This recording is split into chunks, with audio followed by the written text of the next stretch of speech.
Mini episode 1100 of the FDH Lounge is brought to you by Sportsology, delivering unconventional columns and webcasts about sports, TV, music, movies, and more. Follow them on the web at sportsology.com. The FDH Lounge. You want to schedule your life around it. A long time ago, on a gloomy, wet Cleveland spring night, two men stand alone amidst the late-night drizzle. Their voices echo across the vacant station parking lot as they debate the merits of the great American radio show that have been missing for far too long. On that night, an idea was born. That idea became the FDH Lounge.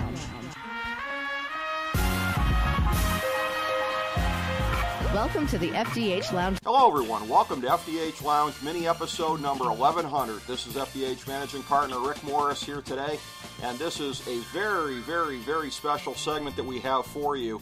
It is our second annual Don Koster Memorial Tribute. It's the preview for the 2019 MLB season, and our good friend Don Koster, we had decreed this toward the end of 2017 when he passed away, that subsequently we will start every baseball season with a tribute to him, and for that purpose today we have his old friend and brother-in-law and broadcast colleague Ken Detwiler, and also our good friend Steve Kallas, two of our very finest FDH Lounge dignitaries.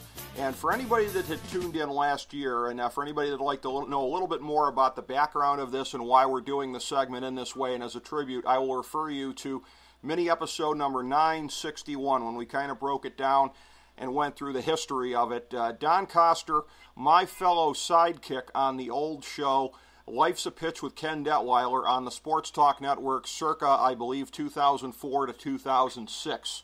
And back in the day, Don and I got to know each other and did a lot of broadcasts together with Ken as his sidekicks. And the three of us had a great time together, talked a lot of great baseball together. And the reason we're doing this as a three-man segment is Steve Kallas, again, somebody who fits very well in the mold, who has done some great segments here on the FDH Lounge with Ken Detwiler, that I think it's a great tribute to Don to do it as a three-man booth, because that was how the three of us really shined together back in the time, and just really, really killed it so many times together with the knowledge and the chemistry in that group. And so I'm going to start, as I did last year, by turning to my good friend Ken Detwiler, and just to kind of talk about Don a little bit here and put it out. And it's a thing where, and again, this is something that I referenced last year, and I've had a little bit more time to think about this, and that to Don's wife, I mentioned at the wake, and she seemed kind of surprised when I was kind of putting him over as strongly as I was as a broadcaster. It's one of these things where I think this is the beauty, Ken, of new media, of where you can take people, again, Don, like myself, a graduate of the Harvard on the Hocking, got that great script school diploma, but not somebody that went and spent a career behind the mic. And so this was later in life that he went to go kind of do this. And I think for people of that generation, and probably his wife and other people, you kind of tend to think that, okay, you probably need a lot of training to do this kind of stuff, to be good and everything like that. But the beauty of new media is you take a guy like Don, who a diamond in the rough certainly applies to him, because for a guy who was just able to come in there, again, having been out of the broadcast biz for so long, to just come in there, flip a switch, and be himself, I think that's the key to kind of understanding why he was as great as he was. That with new media, if you're talking to somebody, if there's somebody you know who's smart and entertaining, it's going to translate. There's nothing more to it. There's no real barriers anymore to that kind of a thing. If you're smart and funny in real life, you're smart and funny on the air. And I think we now have that understanding that previous generations kind of didn't, as far as how that went. And he just, again, talk about this, talk about the man and why he translated as well as he did, because he could make you laugh. He just had that sort of gruff delivery to him that it made me chuckle every time I was ever around him. But the depth of knowledge, the passion that he had, helped me paint the picture a little bit here of the man, Ken, because you knew him a lot longer and a lot better than I did. Well, you described him pretty well to the T. I think we're going to have to adopt you into the family, Rick. That's fine with me. It's the burden I had, Steve, and you probably know this, and everybody out there listening is, you had an Akron Zip surrounded by two OU Bobcats. No one should have to have that burden. That's right, baby. but I weathered it, and I'm still standing. So, there you go. But Don was a curmudgeon. Yes. As you kind of described him, we're using different words here. However, what an intelligent man he was. Yes.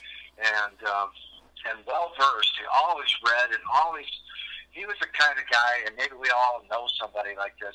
He could have been on Jeopardy and won many, many times over had he wanted to pursue something like that. He didn't have stage fright, perhaps, but the knowledge that he had. Whenever we had a question, the family had a question, we would call Don, and if Mame answered the phone, we would say, "Hey, I can tell you one thing, and this is for the older people in the group that's listening. Topo Gigio used to be an act on TV back in the day when it was black and white TV and there was only like 3 channels. And Don knew right away who he was. My wife argued there was no such thing. I'd made up the name. And as soon as Don confirmed it, you knew it was gospel. And and then I started around for about 2 minutes and then got brought back down to earth. But Don was just, I had no idea until the end of it. I did and I didn't have an idea, Rick and Steve, that his passion for our show was as good as it was. Yes. As intense as it was. He would ask me from time to time, are we going to do this again? Are we going to get back together? And I just didn't have it in me or didn't know how to go about it, whatever the case may be. I feel I let him down to some extent, but I didn't realize until he was, towards the end there, and it just brought me to tears about how much he enjoyed this time that we had together, Rick. Yeah. And again, going back to his knowledge, whatever side or whatever topic, Steve, you would pick, he would just go ahead and have the knowledge on the other end. I don't know if he had that off the cuff or he did his research or both. And he did it intelligently. And he made you think, like, well, maybe I'm looking at this wrong, And so you love people like that who would challenge you, especially in today's climate here in our country. God forbid you have a different opinion. Right. Well, Don would be a dinosaur in this environment because that's all he ever did, it seemed, was have a difference of opinion. But a heart of gold would do anything for you, even if he didn't know you. He would do that for you, despite all his pain and stuff he had through his last years. Yes. So, yes. God bless him. God bless you, Rick, and Steve for helping to put this together in his name. So. Well, thank you, I'll tell you what, and I as much as again, I don't really like to wear my heart on my sleeve on this show, but I will when I say this, and that I share some of the same regrets. I think I alluded to that last year. We had talked about getting together with him to do segments like this, and we didn't get around to it. Again, in our defense, we're busy guys. We got a lot going on, and we frequently need to be reminded, I think, that tomorrow is not guaranteed to any of us. And we always just thought we'd have more time to do that with Don. I would like to think that we're making it up to him sufficiently by doing these shows here. I'd like to think that anyways. But I know where you're coming from on that, and maybe people can take a lesson from us, that if you're saying you want to get around to doing something with somebody, make sure that you do it. Don't just talk about it, because we fully intended to, and if we had enough time, I'm sure we would have. We just didn't have enough time, and that's the way that went. And it just kind of hit me as well. It's so funny you talk about the kind of guy he was, an old school kind of a guy as far as being a curmudgeon and the attitude and whatever, but like I said in the intro to this, I think almost sort of like the poster child for new media, because in a day and age where there's no barrier to entry, he came up in a time where if you weren't working full-time in the broadcast biz, basically paying your wage from it, you weren't really going to get your voice out there. Toward the end of his life, somewhat towards the end of his life, again, getting to do this, it was an opportunity for people to hear how great he really was. And that's the blessing of new media, is that there's voices out there, there's no barrier to entry, And again, just a man who was a natural. And all he had to do was, and like you said, how much of this did he research on his own time? How much did he know off the top of his head? I guess we'll never know. But whether he had to work to be prepared or he was just naturally prepared, it was just like flipping a switch whenever he showed up. And it was a blessing and an honor to work with the man, and more importantly, to know the man. And again, I just send all my best to his family and friends, who I can only hope a year later, I can only hope it's getting a little easier for them with his passing. It was only a couple months thereafter when we did the first show here. But Steve, yeah. I'm going to turn it to you the same way that I did last year, and just to say, I think it's really, really fitting, because you're the kind of guy he would have loved. We featured guests an awful lot on the show. We would have people on from different spots in baseball media, whatever. If we'd ever done a segment with you, he would have loved having you on. He would have, remarked going into commercial break how much he enjoyed doing a segment with you. So who better to be the third man in the booth for a show like this? Well, I wouldn't deign to think that I would actually replace Don Koster. I'm just honored that you guys invited me. I know you'd like to have a three-man booth, in essence, in honor of him. So all I've heard about him, obviously, from you guys is nothing but fantastic. But I like the curmudgeon part. I like the knowledge part. You guys probably know I'm about knowledge. So, again, I'm honored to be asked to be one of three. I'm happy to go whenever you guys are ready to go. Well, again, and Ken and I both agreed on this when I pitched it to Ken. He was very eager last year to have you do this, and he felt that it would be very fitting. And again, he knew Don better than I did and longer than I did. So, for Ken to immediately agree with me on that says an awful lot. And I will say this, as we start to pivot to the actual baseball, gentlemen, how fitting this is on two levels. Number one, I like to have some kind of a special segment for whenever we do our milestone shows. 1,100, it's not quite on the same level as 1,000, but 1,100 is still a big one. It's a round number. 1,100 is an important number. And, of course, Ken, as you and I well know, the longtime frequency on AM for the Cleveland Indians, outside of a handful of years, I think in the late 90s, it's been their home for decades. So 1,100, right. How many times, Ken, was Don probably listening to the Indians on 1,100 over the years, and now mini episode 1,100 is in his honor? I like to think that's fitting. Nice. I hadn't put that together. Again, that's why we have you and Steve, because you're a whole lot smarter than I am. I could have lived to been 1,000 and never put that together. And so, but very good. Snaps up. You continue to work this dumb country boy Charlie Manuel shtick an awful lot here, and that's what I love. That's what I appreciate about you, Mr. Detwiler. Well, if you say so, or maybe it's Charlie Manuel doing your act. I don't know, but it's. Yeah, that's right. That's right. It could be. Dumb like the fox sometimes. Yeah. I don't know if it's the chicken or the egg here, basically, but on the actual baseball stuff that Don, I'm sure from up on high, is hollering at us to get on with right now. So I will act as though I can actually hear him and defer to him in that way as far as the baseball goes. I'll start with you, Steve, and looking at this. Just before we get into the American League or the National League, just sort of a big picture look at the off season.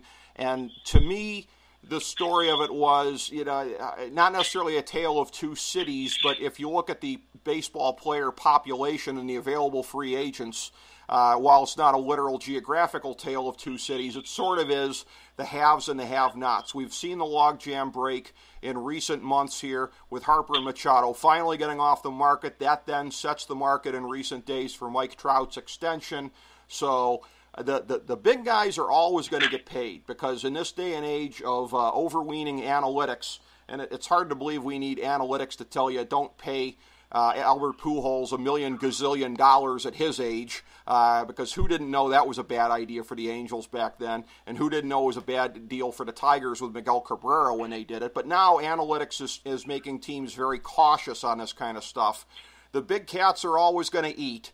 Everybody else, the Dallas Kutchels of the world, Cy Youngs be damned, I guess, still out there on the market. So interesting that we have sort of a repeat of the last off season when so many people thought it was going to be different this year with Harper and Machado. I think Harper and Machado sort of exacerbated it, because until the market got set by them, some of these other things weren't going to shake out. So to me, Steve, it almost worked out kind of opposite of what people thought. Well, I think you're right. I mean, the best players are always going to get the wacky money. Now, Trout is so much better to me than whoever number 2 is. And, maybe Mookie Betts is number 2. But I think so. Analytics aside, I think this is more about a general view, and I don't think you needed analytics to figure this out, that you really can't pay these guys on past performance when they're getting into their early to mid-30s. Now, you're obviously giving up money on the back end to certainly Harper for 13 years, and probably Trout, although Trout to me has a better chance to last than Harper does, just from a talent level and a physical specimen level. But I think what you're seeing now still with these guys, and Dallas Keuchel's a good example, the Cy Young Award is far in the past. He's not getting paid forward-looking for his Cy Young Award. The Yankees just signed Gio Gonzalez to a minor league deal, and that's pretty incredible. I know we'll talk about the Yankees. They're already in trouble pitching-wise. But to see guys like this, same as last year, you're right, not the Harpers and the Machados, but to see guys, good players, not great players, but good players. Analytics now, I think, break it down much clearer. We all had an idea that Cabrera wasn't going to be really good in 7 years, or Pujols wasn't going to be really good in 6 years. Even a guy like CC Sabathia, who got a crazy at the time contract from the Yankees, and everyone says, it was worth it because the first year he was here, they won the championship in 2009. Well, the Yankees have spent all that money the year before to Teixeira. They spent a ton of money, and they won one World Series in 18 years. So I think people are just looking forward as opposed to the past. And plus, everybody wants to get people on the cheap. Another thing we'll talk about today is how they're keeping a lot of these really good rookies down so they can get another year on the back end. That wacky rule where if you keep them down for like a month at the beginning or whatever the timing is, you get them for another year on the back end. Now, on the one hand, that's good business. On the other hand, to me, you're really upsetting a potential superstar young player. We're going to hear someday, after 6 or 7 years, the guy's going to go, I want to stay here, but they made me wait an extra year, so I'm leaving, or something like that. Maybe it'll never be outwardly said like that, but that's going to happen. So I think the big picture is, yes, as you said, the big guys still get paid. Although there aren't many big guys, nobody's going ahead of Trout. Mookie Betts is not getting a better contract than Trout. He'll be in the Harper Machado a little better than them range, in my opinion. But it's going to be a long time before we see a baseball player who everyone's going to agree is like Trout, because he's 1 in a million to me. So we'll see what happens. But I think the basic premise, analytical or not, is we're no longer paying you for your past. We're paying you for your future. And that immediately changes the way you look at, frankly, all of these players. I agree, and I'll tell you what. What you said as far as how it affects the whole service time argument there, I go back to when the Cubs sent down Chris Bryant, and he didn't like it. And I remember thinking to myself, the clock is ticking. This guy is going to be coming up on his arbitration and free agency years before you know it, and he's going to remember this. So, yeah, I mean, the Indians have always done that an awful lot, of just roll over players for whatever they can, and then I've always felt like, that's going to hurt you on the back end, because then any chance of trying to make a deal later on, I think, is probably going to be diminished by that. So, in turning to you, Ken, and looking at the off season here, just the big picture of how it played out, a really weird market, but again, in a lot of ways similar to the off season market of 2017, 2018. What are your thoughts on how it all played out? Well, this is what I enjoy about you and Steve, because there are things that I listen and hear and absorb. Again, dialogue is key for me. I look at it through these, as you used to say, Rick, sometimes with rose-tinted glasses. This time it's not so much rose, more business glasses. I looked at the entitlement that these players in the union, to the extent where there were rumblings by certain guys like Verlander and some of these guys, I gave credit where credit's due there, however, with Verlander, but they were talking about going out on strike at one point. Yeah. Just whispers here and there. I thought, why? Because you were overpriced yourself in the market? The market is not there for you anymore. Just like there aren't big cars like they used to have way back when, that were a mile long and a mile wide. They were gas hogs. Players, I'm telling you, things have changed, and you need to change with them. You can stomp your feet and threaten strikes or this or that. Nobody likes this, I don't think, except the owners, perhaps. But I would think the owners would want their teams in camp right now. And I don't know the numbers that are still out there. Good ball players, like you mentioned, Steve, that just aren't playing. Ed Rick, you mentioned a couple yourself. So I'm looking at that. Maybe they need to think of what Trevor Bauer's trying to do. That's the other extreme. Instead of giving 12-year contracts to like guys like Pujols, or not that many years, but with the Machado and all these guys, Harper, it's just perhaps 1 year at a time like they used to do. And then they would fight you for it back in the olden days. The GMs would knock you down. Gabe Paul, I remember, would knock these guys down when it came to negotiations, stuff like that. But so that's how I look at it. I'm rambling, I'm sure, but I just look at it from a perspective. The market isn't there, guys. That's true. You're going to have to do something different. The market's not there, although, again, as we've seen with Trevor Bauer, the danger to the approach of going to arbitration repeatedly as he is that you're going to have the Indians doing things like, well, Your Honor, Trevor Bauer has been known to light bags of poop on the porches of his neighbors. I mean, you get into the Indians trying to say things that drive down his value, which doesn't seem to do much for team cohesion. That's another thing wrong with baseball. Yeah, so it's a weird system. Well, I'll tell you what, before we move on, I just want to throw this out there, see if you guys agree on this. To me, and again, I've always felt that it was oversimplification to say that the game is clean, because I'm sure there are at least some players on some kind of designer roids, HGH, the things that they're not testing for, but by and large, relative to where it was turn of the century and a little before and a little after, it is clean. By and large, they've taken the roids out of it. My theory is that has hurt the players in terms of performance and payment worse than anything, because now there's no such thing as a second prime in your 30s. We're back to the normal growth curve of a career, and it is now predictable instead of that. It used to be, I remember these goofy sports writers, like around 98, oh, this is amazing. Players are having a second prime in their late 30s. Science is wonderful. I remember reading it like, what the hell are you idiots smoking? Can't you see what this is? But now that that's gone, I mean, that's my theory. I'll start with you, Steve. Agree or disagree? Well, I think that's a good theory. I wanted to go back quickly to what Ken was talking about, because lost in all of this, and it doesn't seem anyone really cares anymore, is the fan who, when I was a little kid, we went to the bleachers, my father and I, we went to Yankee Stadium 35, 40 times a year. It was like a buck and a half to get in, no exaggeration. And my father worked in the post office. He had season tickets to the New York Rangers, for example, and those seats were $3 in the old Garden.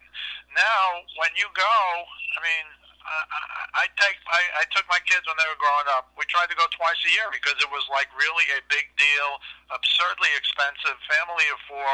They print they print how much it costs every year and how much it goes up. So, I know, for example, Joe DiMaggio got booed in Yankee Stadium. My father told me when he held out 1 year. I know that I think it was Branch Rickey, in fact, before he was with the Dodgers, after Ralph Kiner led the league in home runs in the 40s, and he asked for a $10,000 raise, and Branch Rickey wanted to cut his salary. He said, look, we came in last with you, we can come in last without you. And that kind of thought is creeping in, but at such a higher level now, it doesn't even make sense to me. Like, do you say Harper $330 million was stupid money, as the Phillies owner said, or is Trout $420 million? You guys are right. All the players are going, oh, he deserves every penny of it. Well, yes and no. Is he worth more than anybody? Absolutely. But at one point, think of what it was. Drysdale and Koufax held out so they could both get $100,000 each in the 60s. That's almost comical. In fact, it is comical now. I mean, it's something like Trout's going to get $220,000 a game or something. I mean, it's just it's beyond stupid money. We can't fathom what it is. But having said that, I think you're right in terms of the steroids era. Yes, how come hardly anybody ever had a second? Once in a blue moon, I guess. Maybe some people, Johnny Mize came to the Yankees. I'm going way back now, my father telling me, and revived his career. But very rarely did you see Barry Bonds, star, all-star Hall of Famer, become Babe Ruth. I mean, that just never happened. And I can tell you specifically on Mark McGwire, I went with my kids to a Met Cardinal doubleheader the year he hit whatever he hit, 70, whatever he hit. I don't even remember because to me, Maris is still the home run king. But yes, we went to batting practice, and they have those Pepsi stands out in left field at, beyond the left field fence at Shea Stadium. And I watched Mark McGwire hit 9 balls over the Pepsi stands in a row. And I remember thinking, this is like this guy's hitting at a Little League field, because he was like he was hitting on a Little League field. Right. So you're right, Rick. It was... People didn't want to believe it. What's his name? Mike Lupica wrote a bestseller on the great '98 season, and then it all blew up. And everybody, you always saw weird things, and you go, "Can that really be? Can that really be?" And the answer was no. But coming back to your point, Rick, it's really become now the reality of it all. And I'll say this forever in every sport. Bigger, faster, stronger. If you come out for the 7th inning, you're like a hero now. In fact, the analytics guys won't let you come out for the 7th inning anymore because you've been through the lineup twice. That's right. And you play 162 games in a year, that's like laughable. Nobody does that. Right. So I've never understood, and this is in all sports, but especially in baseball, specifically with pitchers, bigger, faster, stronger, nutrition's better, you got access to everything. I'm not talking about steroids now. And, nobody's going to throw 200 innings soon. Right. We got 300 or 350. So it's really interesting to me. I understand everything's specialized, but what? It wasn't hard to get the last 3 outs in a baseball game in the 20s, 30s, 40s, 50s, 60s, 70s. Now it's the biggest, most difficult thing in the history of the world. Right. Again, this is another old guy just complaining, Ken, but I appreciate it. I think to Rick's point that he's right, and I do agree with him. You've had people come back to the norm, no drugs, or very limited, very few. I think Rick is right. There's probably some guys doing it. They probably already let some guys into the Hall of Fame who are on steroids, whether they know it or not. These guys will say, oh, he never failed a drug test, so I'm going to vote for him. Come on. Right. You didn't have to fail. Barry Bonds never failed. Go read Game of Shadows. Right. Read the paperback edition, because it's the greatest researched sports book I've ever read in my life. And if you read that book and think he didn't do steroids, then you're an idiot. You you don't want to believe it. And Bonds was a Hall of Famer long before he ever took a steroid. Three MVPs is automatic entry into the Hall of Fame. So I don't want to go on too long, but I do agree with what Rick said. But to me, the actual numbers are unfathomable to a guy who can remember Koufax and Drysdale, holding out for 100,000 each. Who can remember my father telling me when I was a little kid, Joe DiMaggio wanted 45,000 instead of 40. They booed him at the stadium because he was such an ingrate. And now it's totally flipped, where if the guy has a bad year in arbitration, he's going to make $12 million instead of $16 million. It's crazy to me, but I think the fan has been hurt. And I'll just point to, the absurd amount for parking, or a hot dog, or a bottle of water, or a beer. And you just shake your head, because my kids literally couldn't afford to go see what I saw, and never even gave a second thought to, as long as you were willing to sit in the center field bleachers, which, by the way, is a great place to watch a baseball game. Right. And by the way, as far as what you were saying, I'm going to connect the price of things right now to what you said previously about Koufax and Drysdale. I mean, not to go all Austrian economics on you guys, but you've had in between those times, the 1970s, when Nixon, Ford, and Carter turned us into sort of a mini Weimar Republic. I mean, everything costs multiples of what it cost back in like the 60s. So there's a little bit of apples and oranges here, but I do agree baseball inflation has grown much faster than even our regular American inflation. That part's true. Ken, I'll turn to you on this. Thoughts on my thesis that the steroid era coming to the halt that it has, at least on a major scale, that's one of the big things, if not the big thing, depressing player salaries? Again, one of the reasons I love doing this show with you, Rick, and why we're friends, is you do bring up a different point of view. I hadn't even thought of that. But yet, as you were explaining it, I was thinking, when you get in your 40s as a ball player and late 30s, you don't break the home run record. Right. And that was the thought that went right through my mind. I'm like, yes, now we have something that has been the same and predictable because we are humans, and we peak at a certain time and we degenerate at a different time. And it's just, what a great thought. And to go back to Steve, I'm going to be that other old man to say to get off my lawn. In fact, I'll be your neighbor when I say this. But I remember my dad another dad would take a group of us kids in Little League up to watch the Indians play a doubleheader for $1 a head. And we had picnic baskets that our moms put together for everybody. And we just sat up there with a deck of cards and binoculars and sat there all blessed day and watched 2 games. So yeah, something you wouldn't be doing these days, no question about it. No question. And then lastly, to go along with what you brought up, Rick, and Steve said so eloquently, is the part I don't get about all these writers and stuff. Now, instead of putting a blind eye to these people, now they stand in judgment of them. Are they going to let them into the Hall of Fame or not?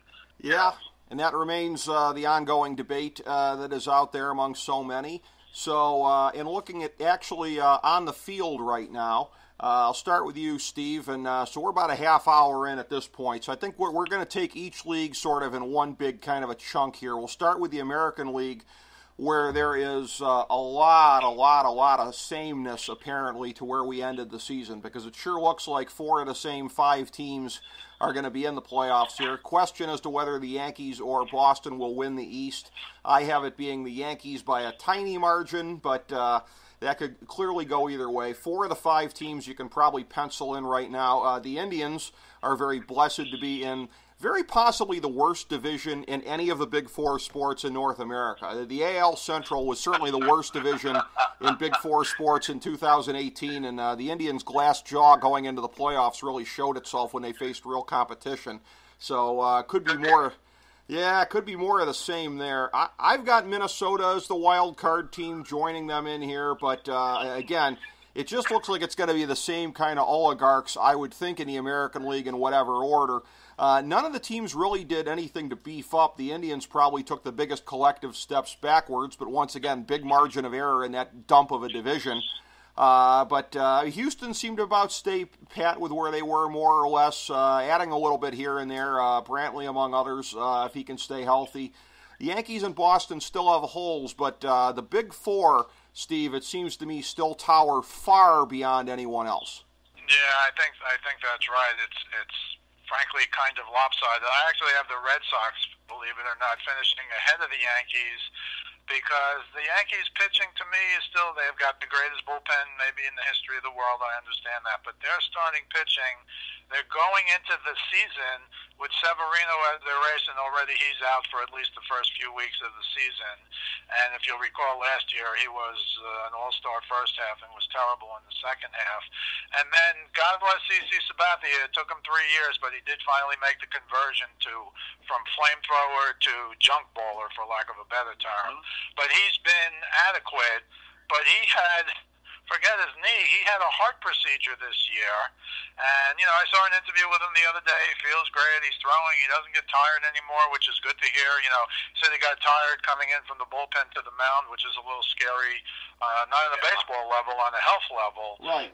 Yes. But I think they've got, Paxton's a good pitcher, but do you walk into New York and do you become a really good pitcher, or do you become, I don't know, Sonny Gray, just to pick one guy? Or Ed Whitson. Yeah, and so, Tanaka, when he's on, he's awesome, but he's not always on. So Happ came in, pitched well, they re-signed him, but I think they have real problems. And again, the season hasn't started. They give Severino a $40 million extension, 4 years, $40 million, and literally 2 weeks later, he's out for 3, 4, 5 weeks. He just started throwing today after 2 weeks, but nothing. So he's a ways away.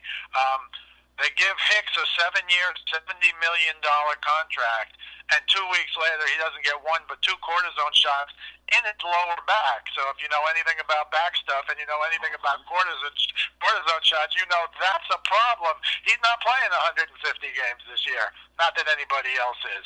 But it's very early in the year, but they are loaded. But because of that, I mean, very early in the year, they haven't even started.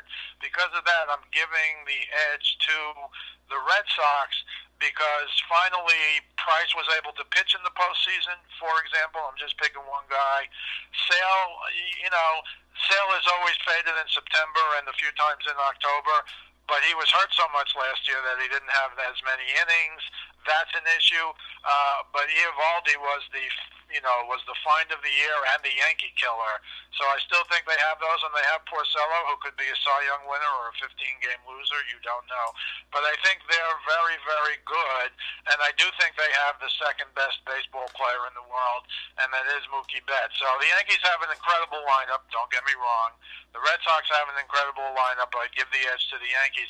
You know, the Yankees broke the all-time record for home runs last year, and neither Judge nor Stanton nor Sanchez were really near what they hit the year before. Yeah. So that's pretty scary.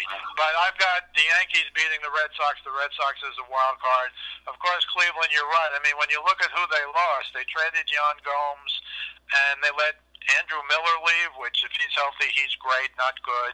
Cody Allen, Brantley, Donaldson, not that they were going to give him 1 year, $23 million or whatever he got, but they gave up a lot, and they literally didn't sign anybody apparently. But I think with Kluber, Carrasco, and Bauer, and I think Bauer's the sleeper for the Cy Young Award. I don't know if you guys read that Sports Illustrated article. You should try and find it. He is, on the one hand, a lunatic, but he's made himself from an average athlete into a great pitcher. I think he wins the Cy Young, this thing. But if you read the article, as you know then, Rick, if you read it, he's also like the biggest jerk who ever lived. but the Indians, of course, are in the mix. The Astros, I think they have a chance to beat everybody, frankly. One more time, if Correa can come back. And out of that division, I'm going to pick the A's. Because they won 97 games last year, and everyone's picking them to be just at or a little bit above 500. I just don't think they're that bad. I just don't think they've declined or lost that much. So I'm picking them, even though it's, picking the chalk. I've got some surprises in the National League when we get to that. But, they have a very good team. They have a good pitching staff, the Athletics. They have the best closer in the world, I think. And I think they might drop to the high 80s, but that's going to be enough. Maybe the mid-80s will be enough to get that second wild card. A lot of people like Tampa Bay. It's just hard for me to pick both wild cards. It happens, but it's hard to pick both wild cards out of the same division. For me, that's just me talking. Well, yeah, and it happens less in MLB than certainly in the NFL, and it's not like it's very prevalent in the NFL either. So, Ken, I'm going to turn to you on this. I'd be surprised if you differed strongly with Steve and I, because those 4 teams, the chalk in the American League, do seem to tower above everyone else like Godzilla. Well, I'm going to start off with what Steve just ended with, and that is, I think there's going to be 2 wild card teams out of the same division. Okay. This year, and I think it's going to be the AL East. I've got the Red Sox. I just think they're a better all-around club than the Yankees. I think the Yankees. Well, I'm just going to say the Yankees pitching staff scares me. These guys look like they've got duct tape on them, and they've got some twine wrapped around some of these arms, and sooner or later, I just think they're going to falter. My third team is Baltimore? The Rays. Oh, I thought you were going to say Baltimore. No. And when I look at the whole American League as a group, I see just 5 teams that really are a challenge. And again, I disagree with Steve a little bit about the Athletics. But, so anyway, I've got the Red Sox in first, the Yankees in second in the East, and the Rays in third. With the Yankees and the Rays being, not to get ahead of myself here, but the 2 wild card teams. In the Central, it hurts me to say that the Indians should win this and will win this because they have 0 competition. And I think it could be the worst, Rick, of the four major sports history, probably. Maybe. To have a big division like this. I was just break in on you there as a just this year or an 18. Oh, these guys are awful. Yeah. And in the AL West, what do you have? The Athletics, I agree with Steve, that they're going to be a good team. Yeah, but I think the Astros are going to win. That's my pick. But the Angels, the Mariners, the Rangers, see the American Central. Right. Please. But that's what I have. And so you have the wild cards, and I have the Yankees and the Rays there. And then are we picking also the ALCS? Go ahead. Or not? Go ahead. Yeah. I'll have to go with the Red Sox over the Astros again. Okay, I'm going with Houston over the Yankees in a repeat of 2 years ago. Steve, what's your call out of the American League? I'm going the Astros over the Red Sox. I'm with Ken. Okay. By the way, I would suggest that perhaps we rename the American Central the Jimmy Breslin division so we can hang the moniker above the division here. Can't anybody here play this game? Because that kind of sums up the Central, folks. And I like to think that's one that would make Don chuckle, I would certainly hope. But, absolutely, yeah. All right. Yeah, that's where I'm setting my bar tonight, so as we're taping this. So as we turn to the National League, maybe not much more intrigue if you look at the National League West. The Dodgers seem to be the prohibitive favorites there. You've got a couple of candidates potentially to step up and be wild cards. Colorado, maybe San Diego, maybe. They've still got to show me that their young hitting is going to materialize in time and that they're going to have enough pitching. San Diego looks like a year away, but they look like a team that's going to cause a lot of trouble in the National League in the early 2020s. You go to the Central, and again, four teams conceivably, potentially in the mix. It's tough to say too much good about Pittsburgh where they're at because they seem to be treading water at best, but Cincinnati making a number of aggressive moves in the offseason, defending champion Milwaukee in there. The World Series champs from 2016, the Cubs, they've had 2 years in a row they consider to be disappointing, and yet they made the postseason both years. You know who's really been disappointing, especially by their standards in this century, has been St. Louis the last couple of years. But with Paul Goldschmidt, they look like they're back on the horse. I got St. Louis winning the division, Cubs as the wild card. And in the East, again, another four-team race right there. Miami, they're going to be fighting it out with Baltimore for the number one pick in the draft next year. But above them, the Mets, still don't like that lineup at all, but the starting pitching is really outstanding. Atlanta, I'm going to pick them for third. I think they're going to follow the trajectory of Houston a couple of years ago and take a step back after making the playoffs the first year. The good news for Atlanta is I think Houston went on to win the World Series the next year. So Atlanta, I just think, may give back a little bit of the gains that they made, but I still think they'll be way up there. I've got Philly winning the division, Washington as the other wild card. I think it's going to be a tight four-way race all year. Philly, another one of the teams that was really, really, really aggressive in the offseason. Harper was the biggest move, but they made some other ones as well. Washington still being fairly aggressive, even with letting Harper walk.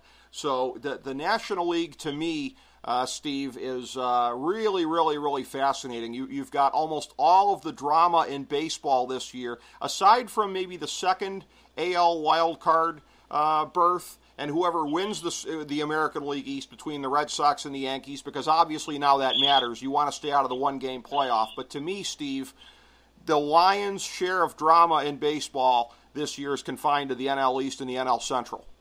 Oh, I think there's no question, and you went through the teams pretty well. I have actually the same teams as you, but in a slightly different order. Okay. I actually think this is the Nationals' year. I don't know that it's the curse of Bryce Harper. I'm not saying it's addition by subtraction, but it's, and I don't want to say he wore out his welcome there, but I remember him getting choked in the dugout and things of that nature. I know he's matured a lot since then, but they've got an unbelievable young, excellent outfield without Bryce Harper. So their lineup is incredible to me. And they brought in Brian Dozier, who you recall hit like 38 home runs from Minnesota a couple of years ago when they made that run to the playoffs that they shouldn't have made. I've picked him for a big comeback. They got Jan Gomes to be the catcher. I understand he's not great, but he's better than what they had. And Kurt Suzuki is a very good backup catcher. They brought in Matt Adams, who, can close his eyes and hit home runs. I think the most important thing, and the reason I picked them, is because they gave Patrick Corbin $140 million, a really tough left-hander, and he walks in as the number 3 starter behind Scherzer, who's a Cy Young Award winner or candidate every year still. And the big mystery, and this will be the difference between winning the division and even making it to the World Series, is Strasburg. And Strasburg has not been healthy. Supposedly he's healthy this year. I know we hear that every year. But if they go Scherzer, Strasburg, Patrick Corbin, and the bottom of their starting rotation is Anibal Sanchez and Jeremy Hellickson. Now, I understand those guys have been up and down, but they've been up in major leagues and done well. And those are your number 4 and 5 starters. So I think for the playoffs, they have an incredible 3 if healthy. It's almost like at the end of everything in modern-day baseball, modern-day sports, you have to say, if healthy, but especially for a guy like Steven Strasburg. So I think they kind of get over the hump. I mean, they have other guys I haven't even mentioned. People think Anthony Rendon is a better baseball player than Bryce Harper. And, Ryan Zimmerman, I mean, they have an incredible lineup. And on the bench, Michael Taylor and Matt Adams and Howie Kendrick. I mean, that's really good. So I'll say it this way. If those top 3 guys, Scherzer, Strasburg, and Corbin, stay healthy, not only do I think they're going to win the East, I've got the Phillies as the wild card, so I just flipped them on you, Rick. Okay. I agree with your analysis of the Phillies, but I watched a lot of Phillies last year. I still do a lot of stuff on the weekends. I go on Joe Staszak's show a lot, so I watch all the Philly teams, and I just don't quite think those younger pitchers. Nola's a stud. Arrieta is not Arrieta anymore. And when you get down to guys like Nick Pivetta and Vince Velasquez, those guys are good, but you don't know how good they're going to be. Their ERAs are not good. And I'm just concerned, although, again, I'm picking them. Look, to me, the Mets have the best pitching staff and the best starters in baseball. I mean, it's scary. But I agree with you on their lineup. Plus, they're the Mets. They'll find a way. Atlanta really didn't improve. Atlanta was really good last year. But they really didn't do anything, while all these other teams are doing a lot. And again, Josh Donaldson, that'll be an impact, I would think. Well, I'm just not sure. $23 million for 1 year. He wasn't good last year. He wasn't good the year before. Yes, pretty good with the Tribe, I'll tell you that. I wish he was still here. MVP. Yeah. But I've got the Nationals with the Phillies in the wild card. I've got the Cardinals winning the Central with the Cubs. I'm kind of thinking the Brewers take a step back. Although looking at the Cubs, the question is, are they, it gets late early out there. Are they getting too old, too fast? They have so many guys who have been injured. But, Chris Bryant had a lot of problems last year. He got hit in the head and he had a shoulder injury. So he wasn't Chris Bryant. So you have to see if these guys can come back. But I have the Cardinals winning, and here's one of the main reasons why. The Cardinals, yes, they got Goldschmidt, but, he's only got 1 year left on his contract. So the Cardinals have Goldschmidt, Ozuna,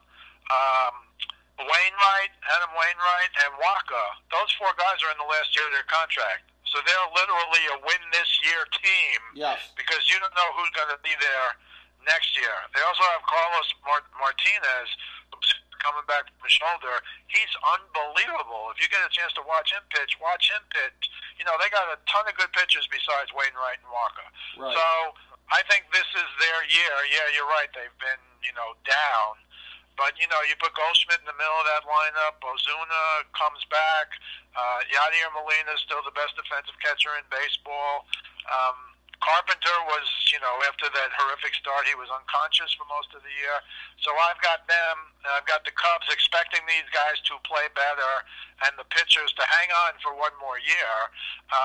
And then I've got the Dodgers winning by default. I was looking at the Rockies.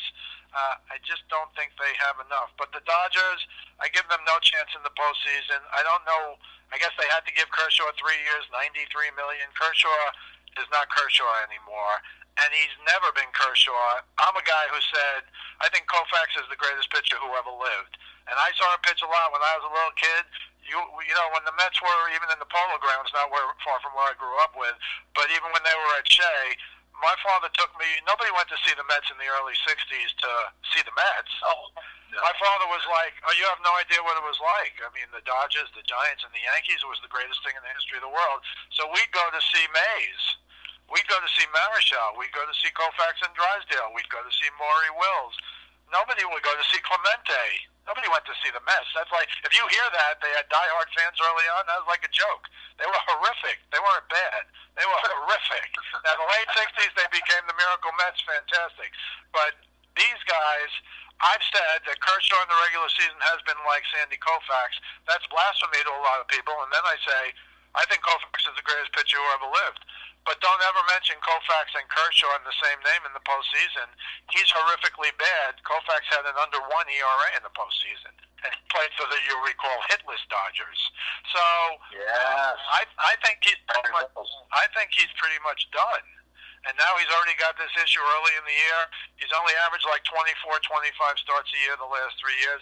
I guess they had to give it to him because he's Kershaw, but clearly he's getting paid for past performance. But since it was past performance for the Dodgers, I think you have to. It's kind of like an Eli Manning thing in football. Yeah. They're sticking with him because he won 2 Super Bowls, and he hasn't been good in 4 or 5 years. And you can tell me it's the offensive line. I know this isn't football, but, you know, he got paid. He got his last contract was a Lifetime Achievement Award. And I doubt he'll be there after this year because this is the last year of his contract. So I don't know what they're thinking with Kershaw. If he's totally healthy, I think he's a good Major League pitcher.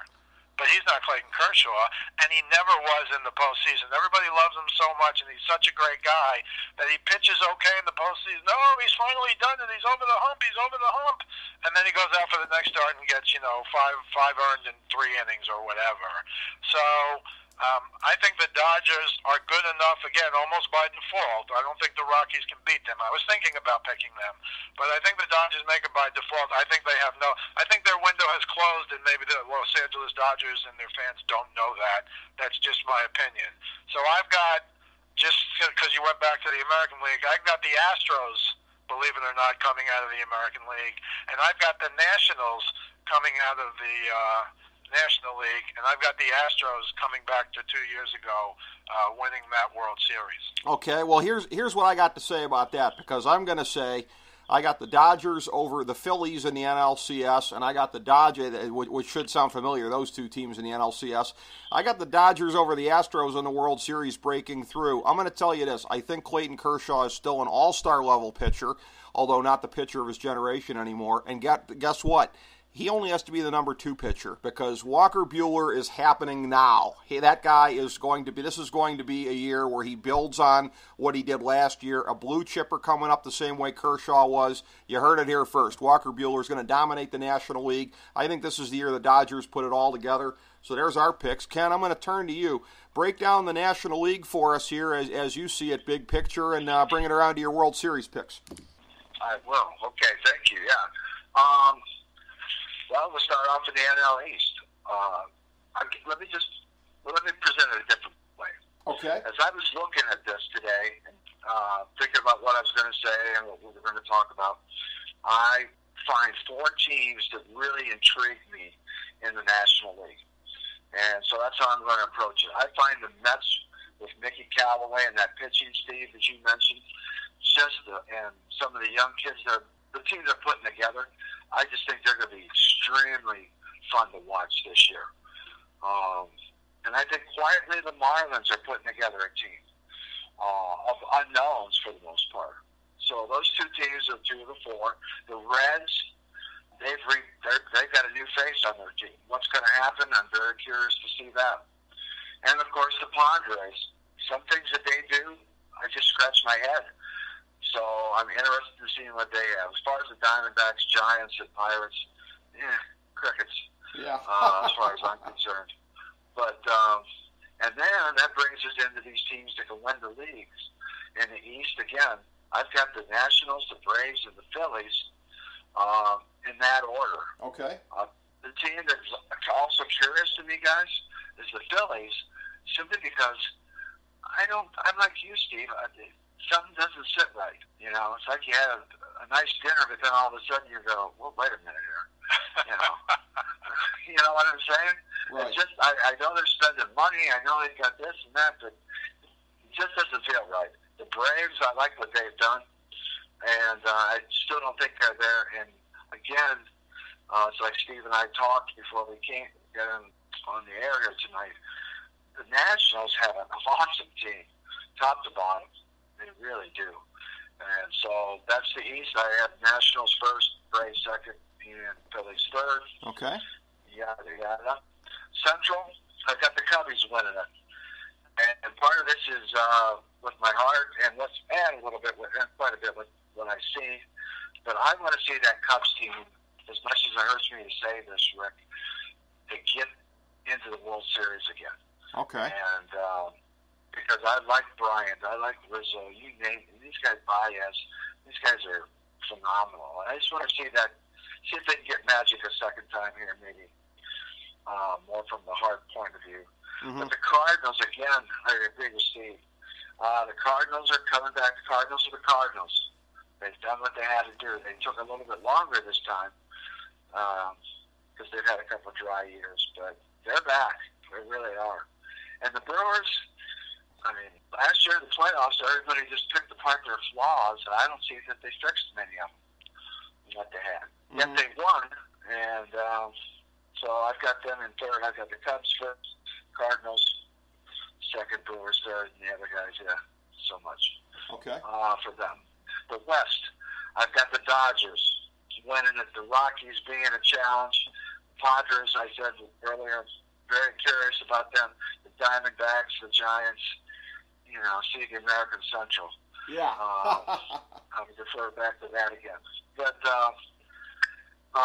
the Dodgers, I think, are going to take it again from that division.